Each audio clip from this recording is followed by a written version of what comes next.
Nós falamos, glória a Deus nas alturas e paz na terra aos homens de boa vontade. Nós estávamos falando sobre os essênios, que povo lindo, maravilhoso. Eles fizeram parte da vida do nosso Messias. Eles eram profundos conhecedores de toda a ciência da alma, pois que muitos homens ainda buscam, através do esoterismo, da teosofia da Rosa Cruz, do espiritismo, do Krishna, né? Dos yogas. Então, enfim, todos os lugares, gente, que nós temos aqui no nosso planeta, até mesmo em espiritualidade, tem os grupos que estudam. Como eu já tinha falado logo no começo. Eles sabiam e ensinavam tudo que eles sabiam e passavam para os outros. Isso daí que foi muito bom, né?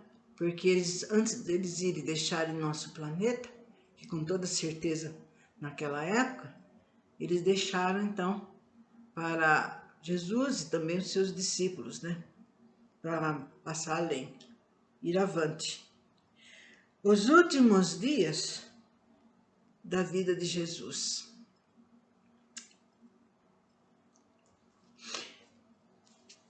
Alguns dias antes da crucificação, Jesus deduziu que, embora suas ideias fossem bem acolhidas pelo povo em comum e mesmo por muitas pessoas cultas e afortunadas, era necessário reavivá-los como novos estímulos doutrinários, pois as suas pregações evangélicas, devido à rotina do mundo material, já denunciavam enfraquecimento dentre e entre os seus próprios discípulos e adeptos, as quais manifestavam certo desânimo ante a demora quanto à concretização do reino de Deus, esperado ansiosamente desde há 3 anos.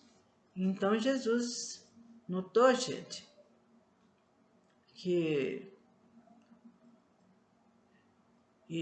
os seus discípulos ele estava achando os seus discípulos muito desanimados, parados, quietos, porque desde que Jesus começou a falar com eles, ou mesmo para o pessoal dali que se chegava a ele falava desse reino de Deus.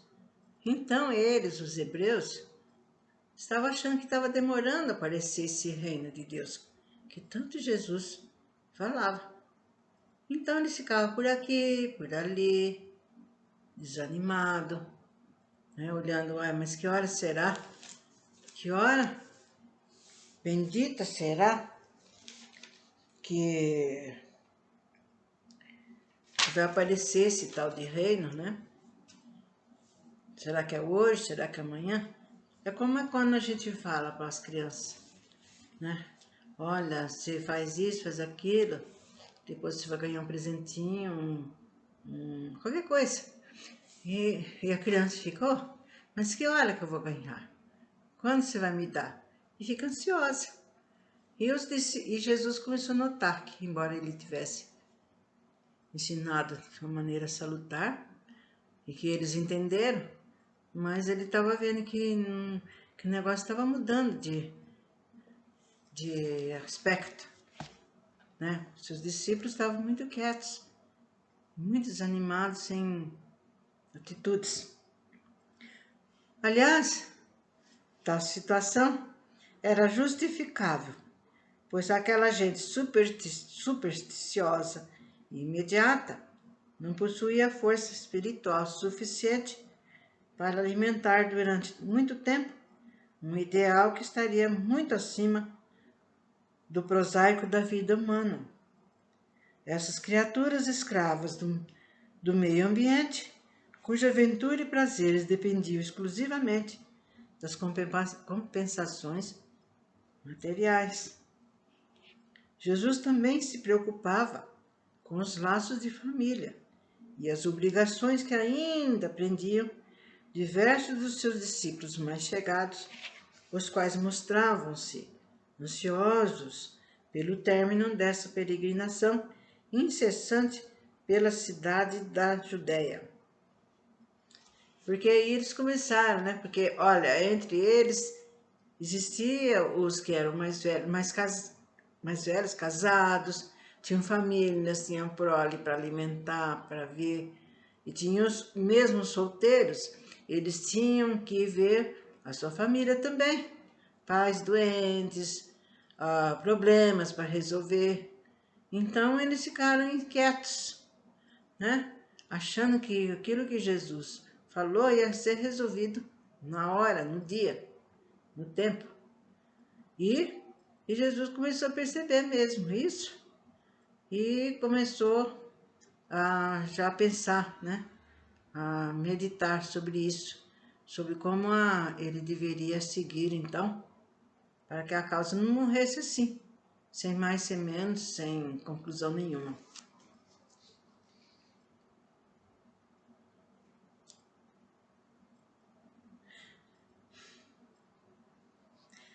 Era evidente que todos os dias surgiam partidários entusiastas, tal como ainda é hoje. Acontece quando tem algum movimento político, né? Filantrópico, de relevo social. Mas em breve, esse entusiasmo se arrefece e, passado o efeito das primeiras emoções, também pela demora dos bens, vejam bem, aludidos por Jesus. Mas quando, mestre? Onde está esse reino? Que hora que nós vamos recebê-lo? O desalento prosseguia à medida que prosseguiam as peregrinações no diapasão costumeiro. E os discípulos não escondiam o desejo ardente de retornar ao lar, para a vida em comum com a família. Então eles queriam, poxa, esse reino não vem, então não vejo a hora de ir para casa, de voltar para minha pescaria, para voltar com o meu trabalho, com a minha família, naquele ambiente doméstico, né? Então eles começaram um falava aqui, outro falava ali. E Jesus ia percebendo e olhando tudo isso. Pedro e os outros não dispunham do tempo suficiente para seguir o mestre. Olha, pois eram casados e sua família os requeria frequentemente, devido às necessidades da casa, e os discípulos que eram solteiros sustentavam os pais mais velhos, parentes enfermos. E, ademais, as pregações de Jesus eram cada vez mais importunadas pelos espiões e esbirros do Sinédrio, que semeavam sarcasmo, provocavam, tiravam, riam, zombavam mesmo, gente, para perturbar a harmonia entre os ouvintes. Então eles iam lá, só Jesus conseguia juntar a turma, ou então vinham até ele, eles já vinham sorrasteiramente, igual a Iana, igualzinha a Iana, vagarosamente, para na hora X atacar. Então eles riam, tiravam o saco, como a gente fala hoje, e vocês acreditam nisso, seus tontos, seus isso tudo em tom de zombaria, né? Vocês não acreditavam em nada, não queriam, e nem queriam, não só não acreditar, como também não queriam. E o pior era que Jesus não permitiu nenhuma reação vigorosa, alegando que a sua doutrina era de paz e amor.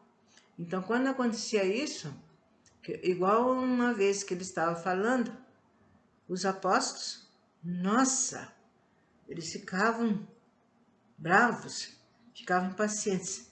mestre, como pode permitir isso? Deixar eles zombarem, deixar eles rirem de nós? Nós estamos fazendo coisas boas, praticando bem, né? Igual uma vez que as mães levavam, era comum, as mães levaram as criancinhas pequenininhas para, como elas falavam, para Jesus impor suas mãos nas crianças. E eles, nossa, ficaram bravos, os apóstolos. Mas como que ele permitia essa indisciplina? E aí foi quando ele falou, venha a mim as criancinhas, porque delas é o reino do céu. Então ele quis dizer que eles precisavam ter paciência com as coisas,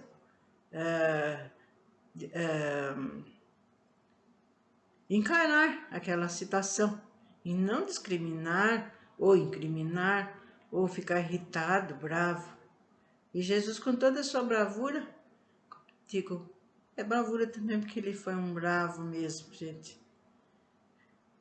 Foi graças a isso que ele conseguiu seguir aquilo que ele queria. Então, mas ele com toda a sua brandura, né, com toda a sua ternura, ele fazia com que tudo voltasse ao normal. Embora os partidários mais fiéis continuassem devotando os mais puros sentimentos, a causa cristã enfraquecia aquela harmoniosa, aquele momento harmonioso que eles tinham quando eles se encontravam, né? Nos primeiros dias, e o empreendimento perdia a sua vitalidade. Então quer dizer que estava decaindo dia a dia, não estava como era antes. Depois vinha aqueles caras, fazia, acontecia. Eles tinham até medo de chegar perto, né? Porque também eles eram escorraçados, né? Dali. Por causa desses, não do, esses caras faziam com que eles saíssem dali. Esses caras que não tinham nada a perder. Elementos novos, mais interessados nos proventos, que poderiam vir da fundação do novo reino prometido por Jesus, concorriam para as falsas interpretações do Evangelho entre os demais, solapando assim a base do cristianismo. Então, outros elementos que entravam no... Não, fingiam-se interessados, mas eles entravam para acabar de despezinhar, acabar de provocar mesmo. Os apóstolos ficavam, nossa, ficavam nervosos, irritados com essas consequências. E, além de tudo, eles transmitiam falsos entendimentos. Quando eles saíam dali, e Jesus falava sobre bem, eles falavam ao contrário, ou então acabava de vez de falar as coisas erradas. E foi por isso que a gente fala que muita coisa de Jesus foi deturpada, gente.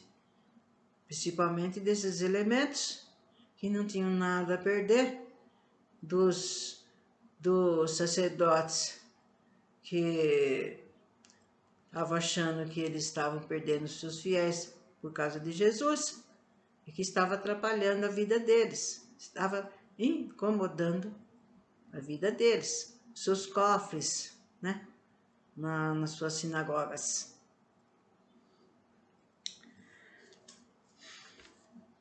E esses falsos, esses que iam se infiltrando, né, no meio do povo, para ouvir, para tentar depois falar as coisas, então, que não eram certas. Quer dizer, eles, em vez de ajudar, eles ajudaram a atrapalhar mais ainda. Depois eles se mostravam insatisfeitos, impacientes e com ideias próprias, ocasionando discussões estéreis que visavam apenas objetivos materiais. Então, depois eles falavam. É como é hoje, né? O pessoal fica discutindo política, futebol, essas coisas. Depois eles se encontravam. Não, não é isso que Jesus falou. Aí o outro já teimava, não, é porque é isso, sim, assim, assim. E com isso saía muita discussão, muita divergência. E era isso que eles estavam querendo, né? Que não fosse nada além, nada para frente. Jesus, persuadido de que não mais seria conveniente prosseguir no diapasão costumeiro, rebuscou no ânimo do coração o sentimento mais terno e na mente a solução mais sensata, para então ajustar e unir, apaziguar, incentivar, prometer e realizar.